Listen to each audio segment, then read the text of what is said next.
Bonjour et bienvenue sur le site du podcast Histoire en série, créé et animé par Nicolas Charles et Johan Chanoir.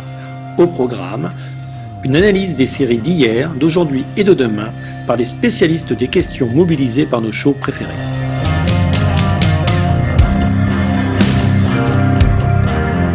Histoire en série, c'est le podcast qui met en relation histoire, sciences humaines et séries.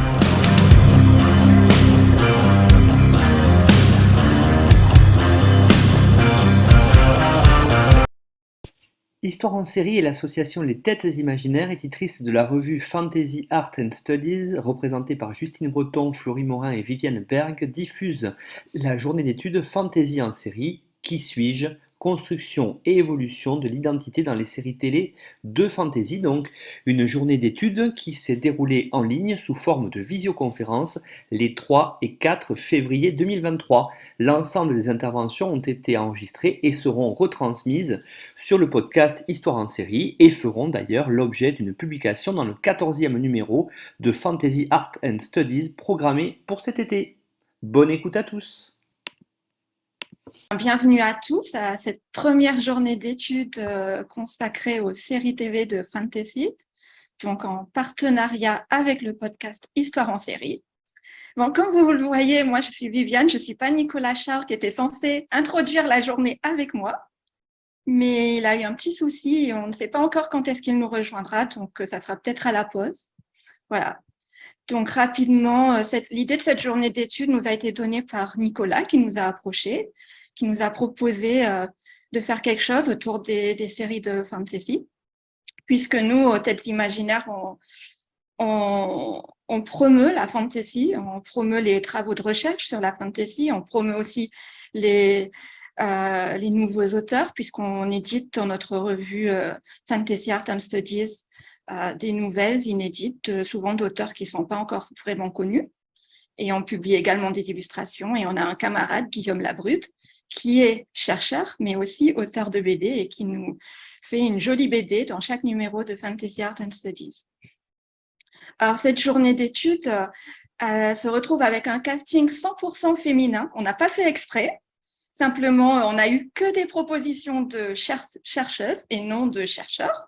Donc, aucun messieurs ne s'est proposé.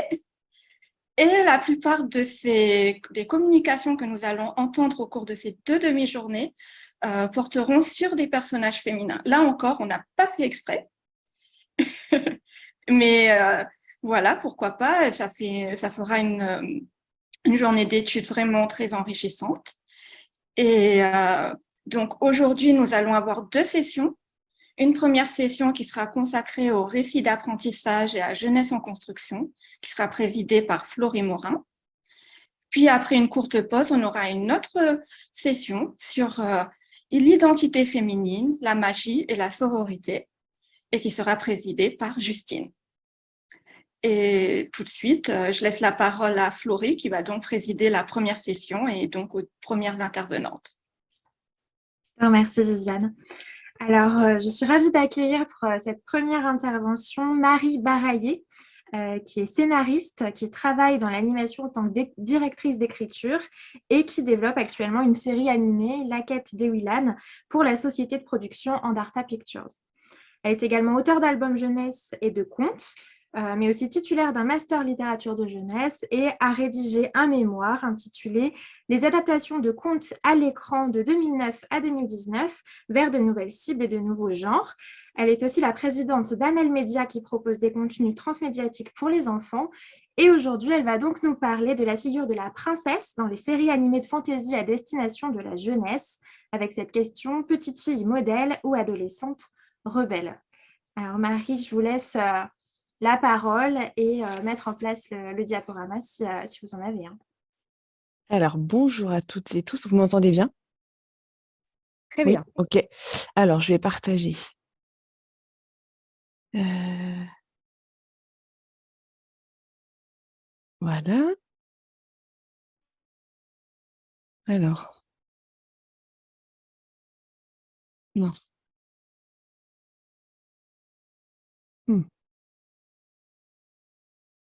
Pourquoi ça ne marche pas?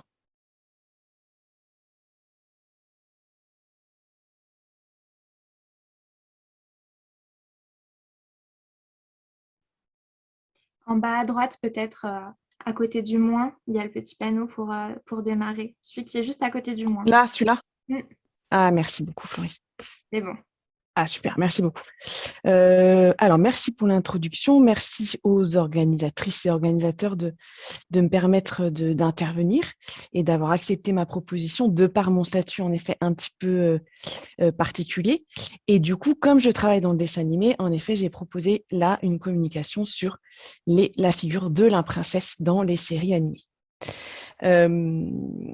Alors, en 2010, Disney produit le long métrage animé Réponse, puis Rebelle en 2011, proposant à l'époque déjà une nouvelle vision de la princesse, modifiant l'image de la jeune fille naïve et soumise. Sur sa chaîne Disney Junior, destinée aux 4-10 ans, la princesse est depuis toujours présente et particulièrement avec Princesse Sophia, diffusée entre 2013 et 2018, gros succès d'audience qui a eu un impact sur la suite des productions comme on le verra.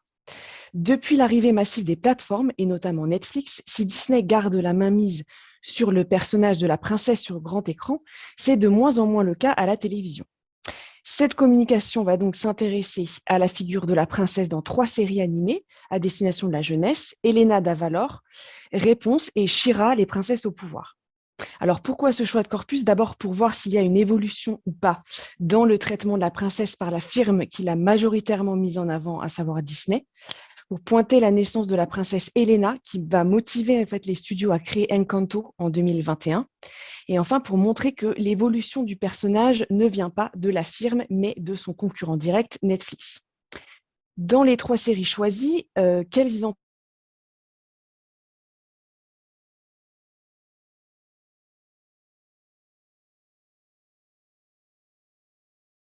je vais juste faire une petite introduction sur la question de la cible jeunesse, audiovisuel et jeunesse, pardon.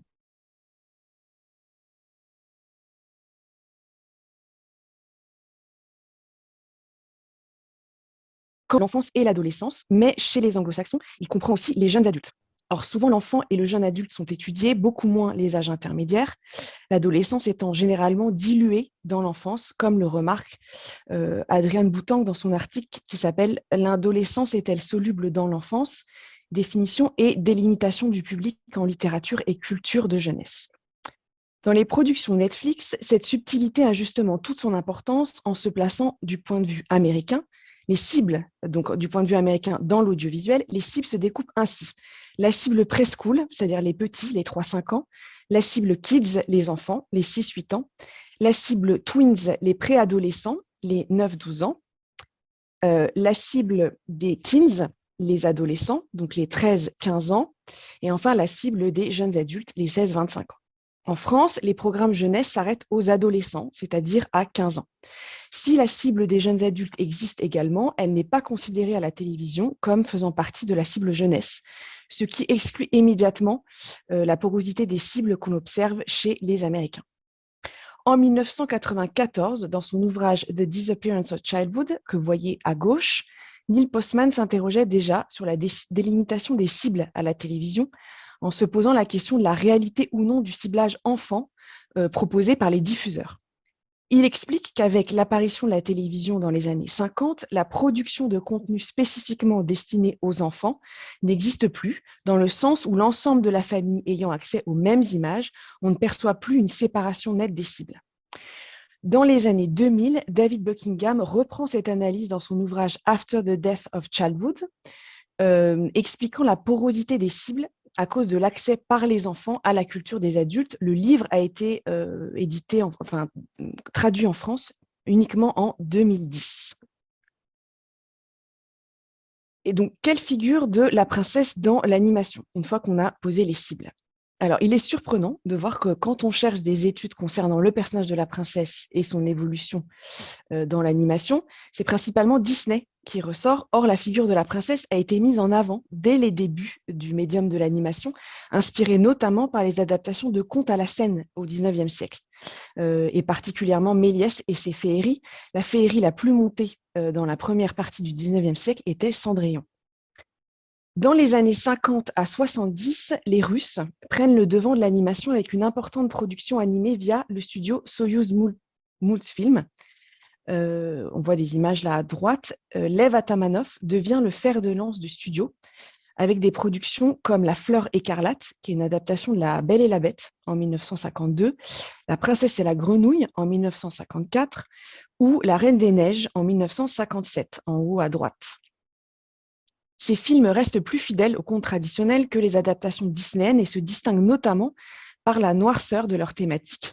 Mais comme vous pouvez peut-être le constater sur l'image tirée de La Princesse et la Grenouille, en bas à droite, une certaine esthétique disneyenne persiste, car en fait, les animateurs du studio ont été formés à la technique d'animation de Disney. C'est le Blanche-Neige de Walt Disney en 1937, premier long métrage de dessin animé et pas premier long métrage d'animation. Le dessin animé est une technique qui fait partie de l'animation. C'est donc ce long métrage qui va changer à jamais l'animation, mais surtout l'identité de la princesse. Il faut remettre la création du film dans le contexte de l'époque, à savoir l'essor des comédies romantiques. Le prince est l'objet du désir de Blanche-Neige, et cet aspect romantique va perdurer jusqu'en 1992, comme le précise Sue Short dans son ouvrage Fairy Tale and Film Old Tales with a New Spin, date, donc en 1992, de la sortie de La Belle et la Bête. Où Belle est sans doute la première princesse Disney présentée comme une héroïne intellectuelle, dont l'objectif n'est justement pas de se marier.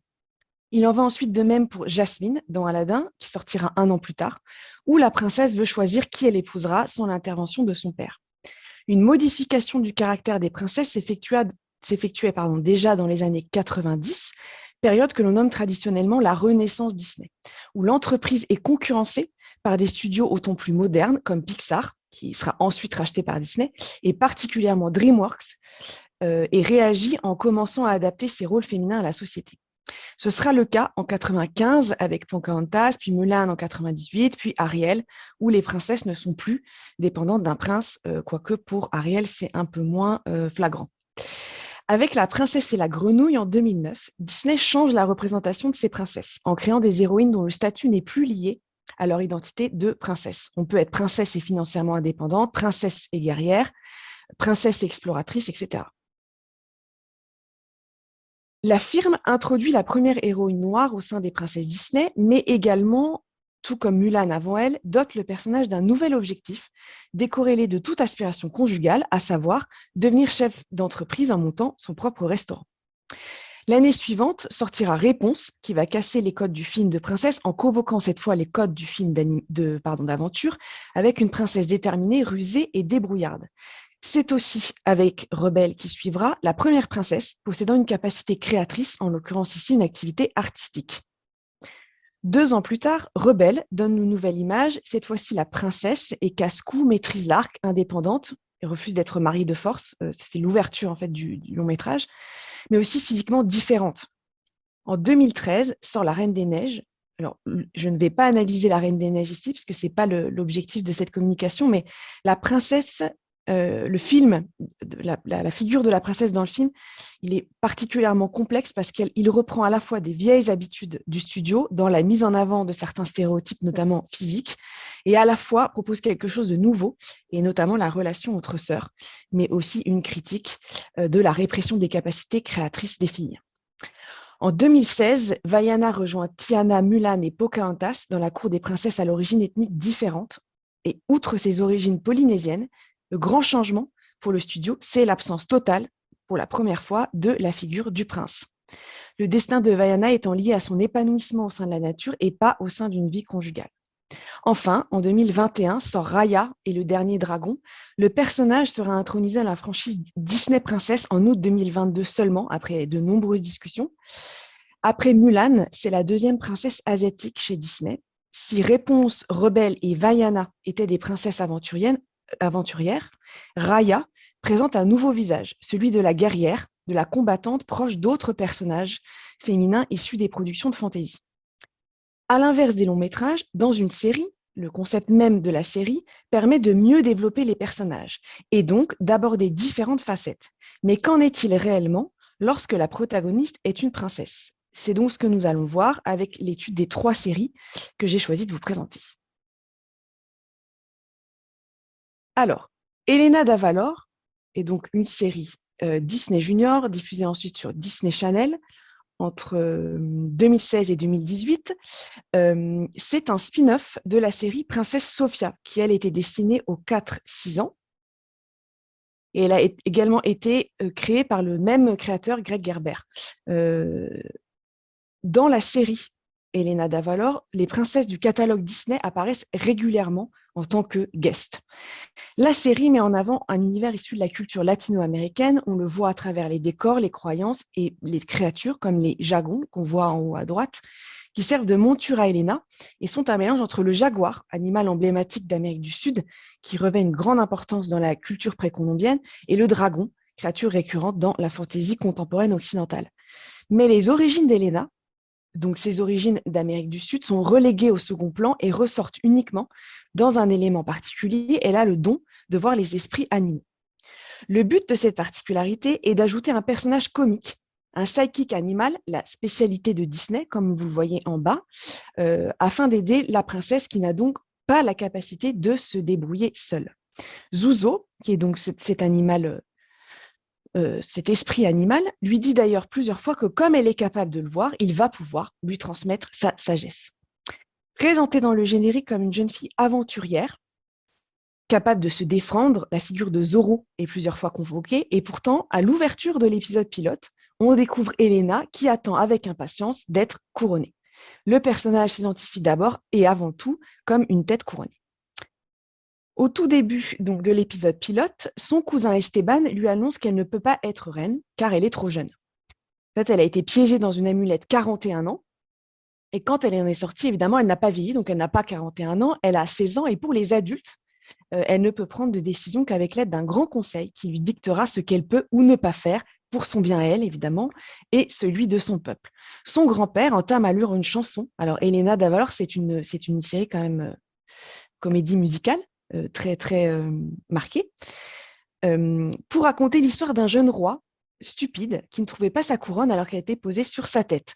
Ainsi, il avait encore beaucoup de choses à apprendre. Elena est donc comparée immédiatement à un homme plus âgé qu'elle, bête et imbu de lui-même, pour lui prouver qu'elle n'est qu'une adolescente incompétente et donc incapable de régner pour l'instant. Réponse d'Elena, en chanson, bien sûr, « Je suis prête à régner grâce au conseil de mon père ». Alors là, il y a un gros plan sur un portrait de ses parents décédés en éclipsant totalement le personnage de la mère. « Et je vais te prouver à toi, mon grand-père, et non pas à moi-même ni à mon peuple, que je peux le faire. Et dans le même temps, I'll be back in time for the ball », parce que le bal est très important dans le premier épisode. Elena est donc dépendante de sa famille. L'ensemble des décisions sont prises en fonction des personnages masculins de la série, le père disparu, le grand-père poule et le cousin condescendant. Alors, une petite comparaison très rapide avec la petite sœur, Isabelle, qui, elle, est exclue des problématiques de la royauté et donc plus libre que sa grande sœur. Elle agit toujours sur sa propre volonté et choisit ce qui lui plaît ou pas, mais fait aussi preuve d'intelligence et de capacité de création. Dans un des épisodes, dans l'épisode 2, par exemple, elle présente sa nouvelle invention dans une foire régionale. Ainsi, la princesse enfant est libre d'agir, de penser et d'exprimer ses capacités, contrairement à la princesse adolescente, qui, elle, doit se plier aux demandes de la famille. Dans le premier épisode, lorsqu'Isabelle est enlevée par des noblins, donc c'est un mélange entre des gobelins et des chiens, après avoir été sermonnée par son cousin et après avoir énoncé à voix haute sa culpabilité, Elena va chercher de l'aide auprès d'un nouveau personnage, Matteo, un jeune sorcier en devenir qui possède des connaissances magiques que la jeune fille n'a pas la capacité d'obtenir par elle-même, alors même qu'elle est capable de voir les esprits des animaux. Elena est donc une princesse adolescente présentée comme incapable de régner, liée à un père décédé qu'elle doit rendre fier, contrainte de répondre aux injonctions de son grand-père et de son cousin, et sans aucune connaissance, alors même que c'est elle qui a vaincu la méchante sorcière du royaume, qui l'a enfermée dans son amulette.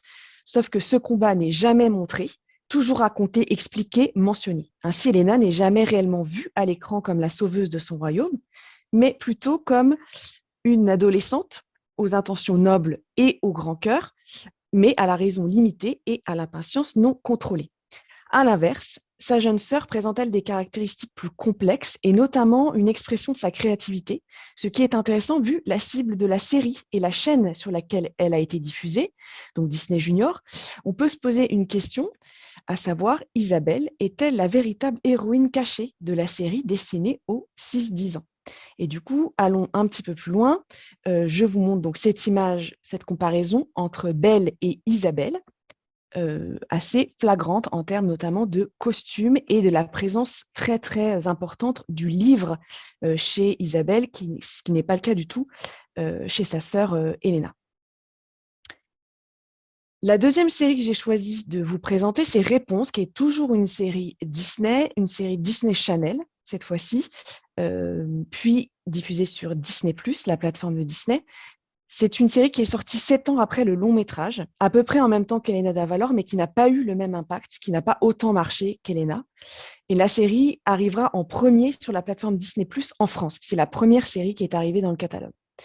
L'objectif du personnage donc de Réponse, c'est de comprendre ses origines. Mais la série insiste parfois lourdement sur ses cheveux. Pour trouver son identité, il faut que Réponse comprenne le fonctionnement de ses cheveux. Cette quête, qui va lui permettre d'explorer son royaume et donc de vivre des aventures à l'extérieur et non plus à l'intérieur, comme les princesses classiques chez Disney, passe cependant avant ses devoirs de princesse envers le royaume qu'elle met de côté pour un bien-être personnel. La princesse est avant tout centrée sur elle-même et s'inquiète d'une particularité physique. Dans l'épisode pilote, la confidente amie suivante de Réponse, Cassandra, lui propose d'aller voir un ami sorcier variant qui pourra les aider. Exactement, donc c'est le même schéma que dans Elena. C'est un personnage masculin qui détient le savoir et les connaissances magiques qui vont lui permettre d'accéder à une part d'elle-même.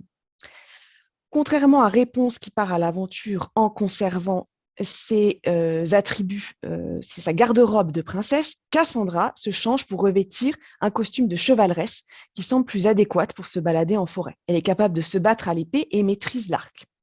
L'épisode 4 est particulièrement intéressant. Le défi des braves s'ouvre sur Cassandra qui souhaite participer au tournoi pour devenir brave du royaume et qui s'entraîne dur tout en continuant ses tâches au château. Lorsqu'elle réussit un enchaînement, des enfants cachés remarquent Réponse en hors-champ et se ruent vers elle. Cassandra est délaissée au profit d'une réponse maternelle et attendrie par les bambins.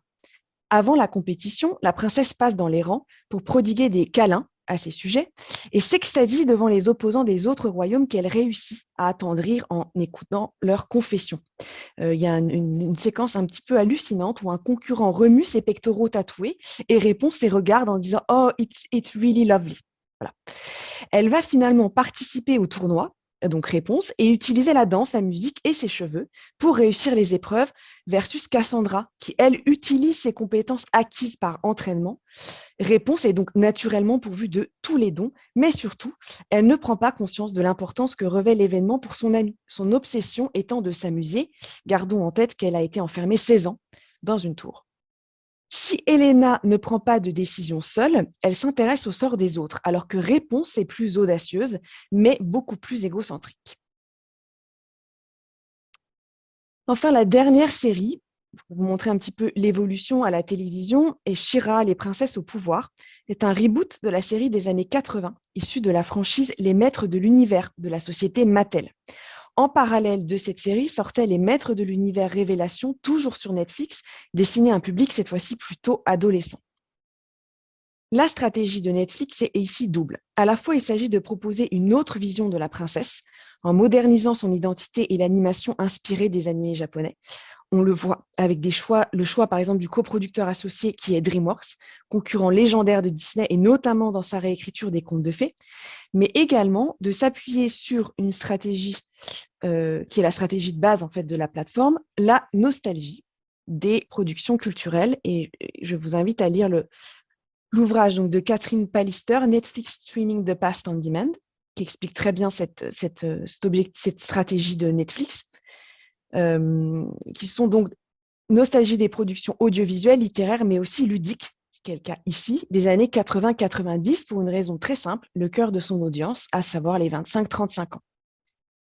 Alors, il y a une petite anecdote sur la série, c'est que l'actrice Aimée Carrero, qui double le personnage d'Adora, double aussi Elena. La cible de la série est un peu plus âgée que les deux séries précédentes, puisqu'elle est destinée aux 9 ans et plus. L'animation rappelle celle d'Avatar, le dernier maître de l'air, diffusée sur Nickelodeon, très grosse série d'animation.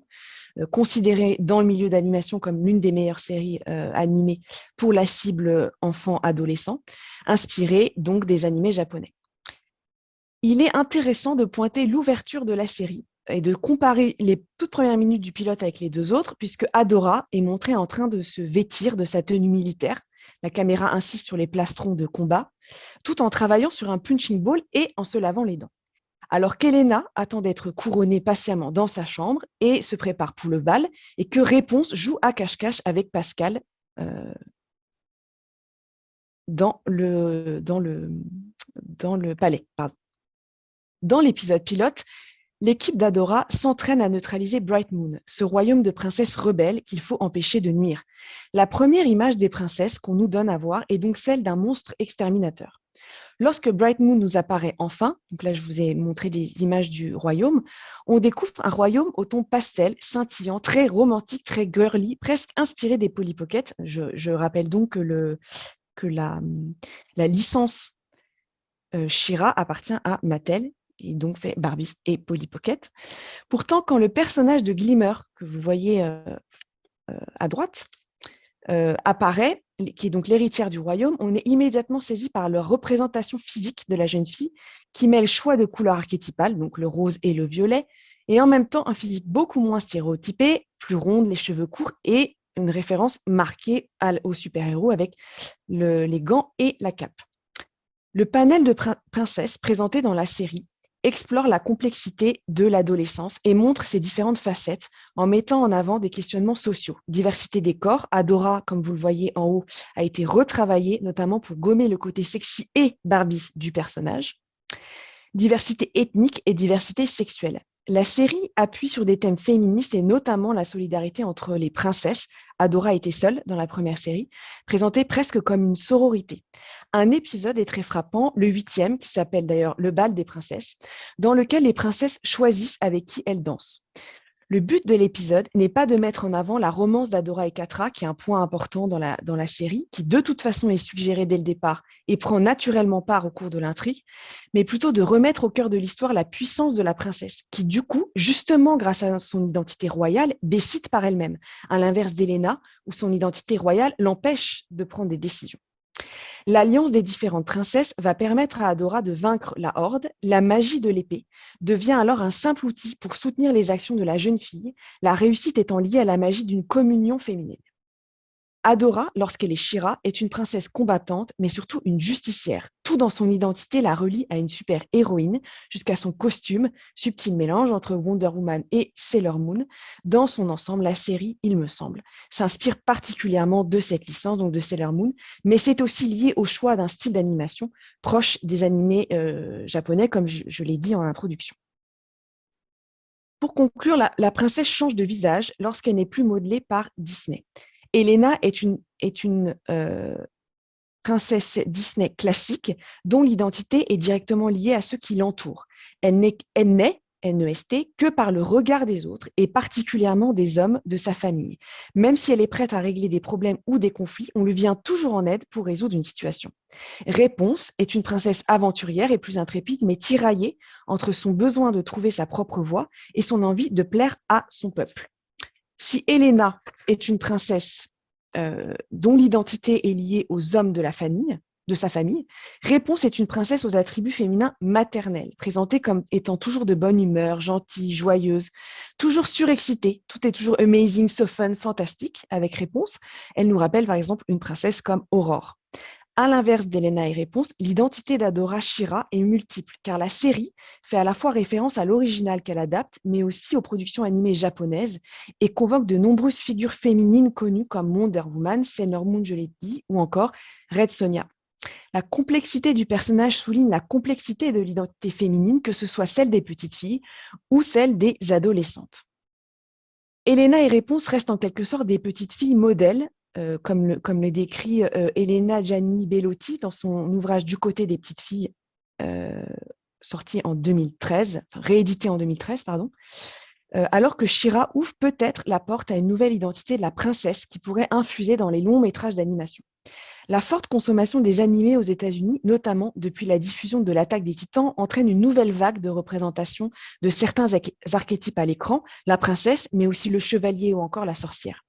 Si déjà les princesses revêtent un autre visage dans les productions cinématographiques animées japonaises, on pense évidemment à Miyazaki, c'est aussi le cas dans leurs séries. Là, je vous ai mis quelques exemples, derniers exemples de séries qui mettent en avant des princesses. Izetta de la Switch, Peach Boy Riverside, qui est une série très particulière qui mélange princesse mais aussi horreur et fantasy, ou encore Fena, Pirate Princess. Et cette dernière série est particulièrement intéressante, et j'arrêterai là ensuite. Il s'agit d'une coproduction Crunchyroll Adult Swim, animation réalisée par le studio Production IG, qui a animé l'Attaque des Titans. La série présente un personnage de princesse, donc Fena, complexe, à la fois pirate aventurière, princesse fleur bleue, mais aussi capable d'utiliser la magie de façon intuitive, ce qui va faire d'elle physiquement la clé de la résolution. Et donc, c'est une série qui est une coproduction japonaise-américaine. Netflix étant un diffuseur majeur d'animés, cette contamination japonaise et l'appétence du public cible pour cette production légitimisent ses choix éditoriaux quant à la représentation de la princesse animée. Début 2022, Disney annonce la création de la série Tiana sur sa plateforme, qui devrait voir le jour normalement cette année, pour faire suite à ses aventures de 2009. Quelle place prendra-t-elle dans la cour des princesses en série? Pour quel message transmis aux petites filles et adolescents de notre époque? À découvrir au prochain bal. Merci beaucoup.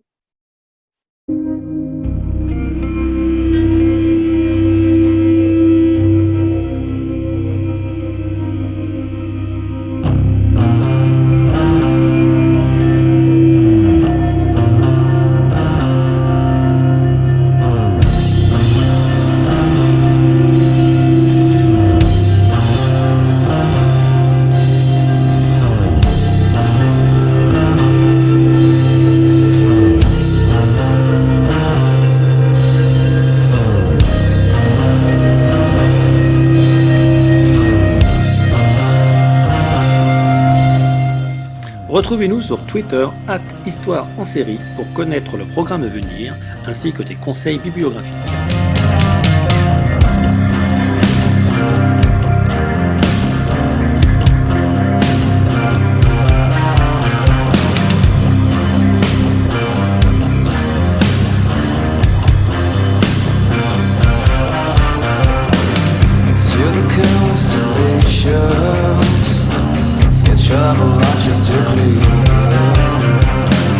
Such a beautiful planet, populated by a stranger animal.